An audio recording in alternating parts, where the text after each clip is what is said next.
नमस्कार बच्चियों, जयशंकर प्रसाद को आगे बढ़ाते हैं। आज हम जयशंकर प्रसाद ही चल रहे थे और जयशंकर प्रसाद की रचना चल रही थी हिमालय के आंगन में। और हिमालय के आंगन मैंने बता दिया, हिमालय के आंगन में कौन सा देश है? हमारा भारत देश, हमारा प्यारा भारत देश, जिसकी महिमा का यहाँ पर वर्णन किया गया है। किस प्रकार से हिमालय के आंगन में, किस प्रकार से हिमालय के प्रांगण में, हिमालय की तलहटी में बसा ये भारत देश किस प्रकार से हमें आज भी गौरवान्वित करता है और संसार के देशों के लिए, अन्य देशों के लिए हमेशा ही प्रेरणास्पद रहा है, हमेशा ही संदेश देने वाला रहा है, हमेशा ही धर्म के रास्ते पर चलने के लिए अग्रसर करने वाला रहा है। तो ये सब हमारे भारत देश की ही महिमा है, ये सब हम भारतीयों की ही महिमा है कि आज संसार का जो वर्चस्व है, आज संसार अपने कार्यों को एक दूसरे से मेल मिलाप करके, एक दूसरे से भाईचारे की भावना से भाईचारे का पालन करके अपने कार्यों को कर रहा है। ये सब हमारे भारत देश का ही एक संदेश है। तो यहाँ पर हिमालय के आंगन में कौन सा देश है? भारत देश। और इस भारत देश का यहाँ पर बखूबी ऐसा वर्णन किया गया है कि जिसे देख करके, जिसे सुन करके किसी भी संसार के प्राणी का दिल दहल जाता है, वह शर्मा जाता है कि वास्तव में ऐसे भी लोग क्या इस संसार में, इस पृथ्वी पर कहीं रहते हैं जैसे कि भारत देश में रहते हैं।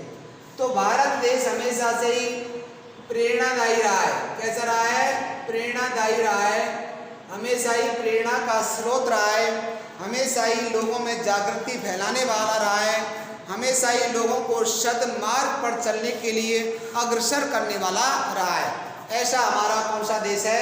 भारत देश है। इस भारत देश में जन्म लेने पर हमें गौरवान्वित महसूस करना चाहिए। हमें इस पर एक प्रकार से हमें अपने आप को बहुत कुछ सर्वे सर्वा समझ करके चलना चाहिए। हमें अपने अंदर हीन भावना नहीं आनी चाहिए।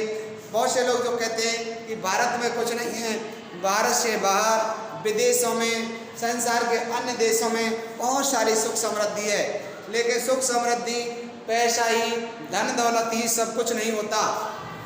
इसका यहाँ संदेश दिया है, यानी धन दौलत ही सब कुछ नहीं होता। धन दौलत के अलावा और भी हमारे बहुत से सामाजिक रीति रिवाजें जिनमें बंद करके हम अपने क्रियाकलाप करते हैं, जिनमें बंद करके हम अपने कार्यों को करते हैं, ऐसे कार्य भी हमेशा ही प्रेरणादायी रहे। और ऐसा प्रेरणा का स्रोत कौन सा देश रहा है? हमारा भारत देश। तो देखो कैसी बढ़िया लाइन है। हमी ने दिया शांति संदेश, सुखी होते देखकर आनंद, विजय केवल लोहे की नहीं, धर्म की रही धरा पर धूम, भिक्षु होकर रहते सम्राट, दया दिखलाते घर घर घूम, यवन को दिया दया का दान, चीन को मिली धर्म की दृष्टि, मिलाता स्वर्ण भूमि को रत्नशील हो, शील की सिंगल को भी सृष्टि, किसी का हमने छीना नहीं, प्रकृति का रहा पालना यही, हमारी जन्मभूमि थी यही, कहीं से हम आए थे नहीं, जातियों का उत्थान पतन, आंधियां झड़ी प्रचंड समीर, खड़े देखा झेला हंसते, पिल्ले में पले हुए हम भी। कितनी बढ़िया बात है। देखो भारतीय जो लोग हैं, भारतीय जो जन हैं, उनके क्या क्या कार्य रहे, हमारे जो महापुरुष हैं उनके कैसे कैसे कार्य रहे, और हम जो हैं किस प्रकार से संसार के अन्य देशों के लिए प्रेरणादायी रहे। तो हमी ने दिया शांति संदेश, सुखी होते देखकर आनंद। हमी ने, हम कौन है? यहाँ भारतीय, भारतीय लोगों की बात कही है कि हमी ने, यानी भारतीयों ने ही दिया शांति संदेश, यानी संपूर्ण संसार को कैसा संदेश, कैसा पैगाम? शांति का।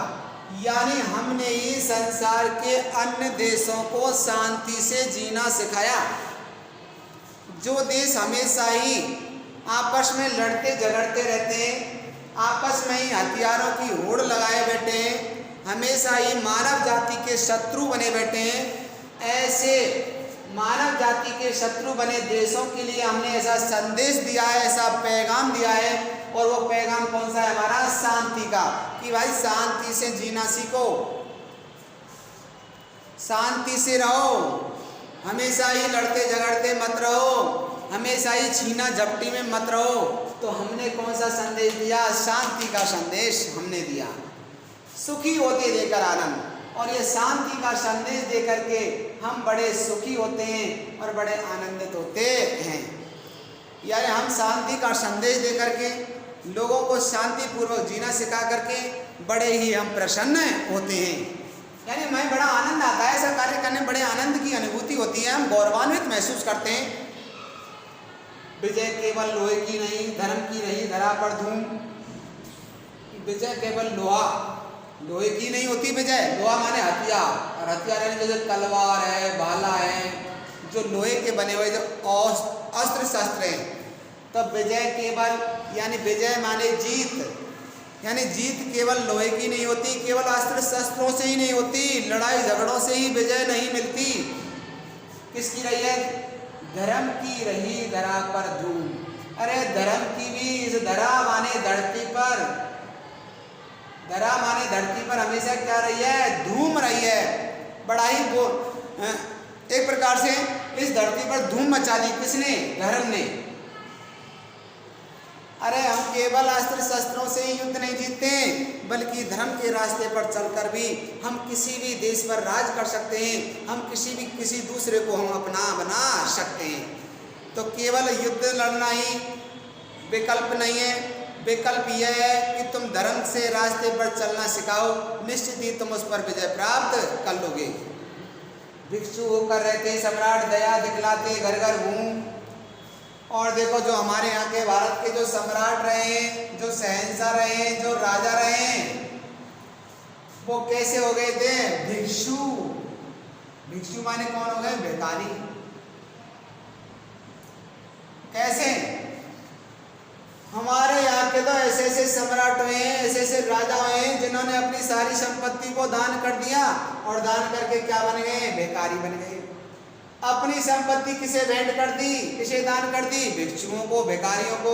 अब संपत्ति सब पूरी संपत्ति को भेंट कर दिया, सबको दे दिया, तो खुद क्या बन गए? भिखारी बन गए। अपनी संपत्ति का दान करके हम क्या बन गए? भिखारी बन गए। ऐसे हमारे यहाँ के सम्राट रहे, राजा रहे, दया दिखलाते घर घर घूम, और वो घर घर घूम करके दूसरों के घर पर घूम घूम करके दया दिखलाते थे।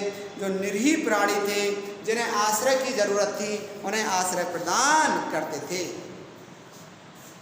यवन को दिया दया का दान, चीन को मिली धर्म की दृष्टि।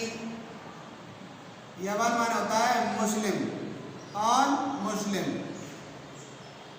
मुस्लिमों को किसका दान दिया? दया का दान है, उन पर दया दिखलाई। जब वो शरण में आ गए तो उनको छोड़ दिया कि जाओ, युद्ध क्षेत्र में हार गए, लेकिन कैद करने के बावजूद भी उनको छोड़ दिया। तो ये दया का दान भारत देश ने दिया। चीन को मिली धर्म की दृष्टि, और चीन में क्या? धर्म की दृष्टि, यानी धर्म स्थापित किया। मुख्य रूप से बौद्ध धर्म यहाँ पर स्थापित किया था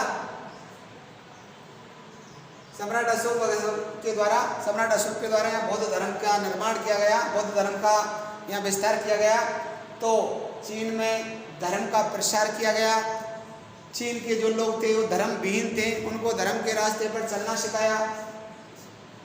मिलाता स्वर्ण भूमि को रत्नशील की सिंगल को भी सृष्टि।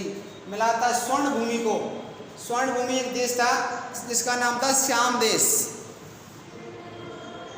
उसको मिलाता स्वर्ण भूमि को रत्न मिले, अनेक प्रकार का खजाना। शील की सिंगल को भी सृष्टि, और सिंगल माने श्रीलंका। कौन सा देश? श्रीलंका को शील की दृष्टि मिली, यानी नम्रता से श्रीलंका वाले रहना सीखे, और वो भी किसके कारण? भारत देश के कारण। अगली लाइन कितनी बढ़िया दे रखी है, देखो। किसी का हमने छीना नहीं, प्रकृति का रहा पालना ही। यानी हमने माने भारतीयों ने, किसी का हमने छीना नहीं, हमने किसी का कुछ नहीं छीना, हमने किसी से नाजायज कुछ नहीं लिया। प्रकृति का रहा पालना यही, यानी यही भारत देश पूरी प्रकृति का, पूरे संसार का पालना रहा है, पालनहार रहा है, पालने वाला रहा है। यानी यही हमारा भारत देश है जो संसार का पालन पोषण करने वाला रहा है। हमने किसी का कुछ नहीं छीना, भारतीयों का खूब छीना, भारतीयों को खूब लूटा, लेकिन भारतीय ने कभी किसी का कुछ नहीं छीना। ये पूरे संसार का पालनहार रहा है, संसार की देख रेख करने वाला रहा है। हमारी जन्मभूमि थी यही, कहीं से हम आए थे नहीं। देख लो, हमारी यही जन्मभूमि है, यही हमारा भारत देश है, कहीं से हम आए थे नहीं। हम किसी दूसरे देश से आए नहीं हैं। हमने किसी दूसरे देश को छोड़ करके अपना देश यहाँ नहीं बसाया, बल्कि हम तो आदिकाल से ही, प्राचीन काल से ही इसी भारत देश में रहते आए हैं। यही हमारा मूल निवास स्थान है। जातियों का उत्थान पतन, आंधियाँ झड़ी प्रचंड शमीन, यानी कई जातियों का यहाँ उत्थान और पतन हुआ। उत्कर्ष हुआ, पतन माने वो उसका विनाश भी हुआ, पतन माने विनाश भी हुआ। कई बार यहाँ उत्थान माने उनका उत्कर्ष हुआ। क्या हुआ? उत्कर्ष हुआ, उनका विकास हुआ, और विकास भी हुआ, विनाश भी हुआ। आंधियाँ झड़ी प्रचंड शमीर, कई बार आंधियाँ आई, झड़ी यानी बरसात की झड़ी। झड़ी किसकी लगती है? बरसात की। तो बरसात की झड़ी लगी। प्रचंड शमीर यानी शमीर माने हवा तेजी से बही यहाँ पर। कई बार यहाँ तहस नहस हो गया, कई बार देश बर्बाद हुआ, और फिर से हम उठे, फिर से हमने विकास किया। आंधी आई, झंझावात आए, अनेकों प्रकार से दूसरे राजाओं के द्वारा यहाँ आक्रमण किए गए। कई बार हमें यहाँ पर अधीन बना करके रखा गया, कई बार हमें गुलामी की बेड़ियों में जकड़ा गया, लेकिन फिर से हमने उत्थान किया, फिर से हमने विकास किया। खड़े देखा झेला हंसते पिल्ले में पले हुए हम वीर। और इन सबको, आंधियों को, झंझावातों को, समीर को, बरसात को, सबको हमने खड़े खड़े देखा, सबको निहारा, सबको झेला। कैसे? हंसते हुए, प्रसन्नतापूर्वक, खुशी खुशी सबको सहन किया। पिल्ले में पले हुए हम वीर, ऐसे पिल्ले काल में पले हुए हम कौन हैं? वीर पुरुष हैं। ऐसे पिल्ले काल से हम घबराने वाले नहीं हैं। धन्यवाद बच्चे।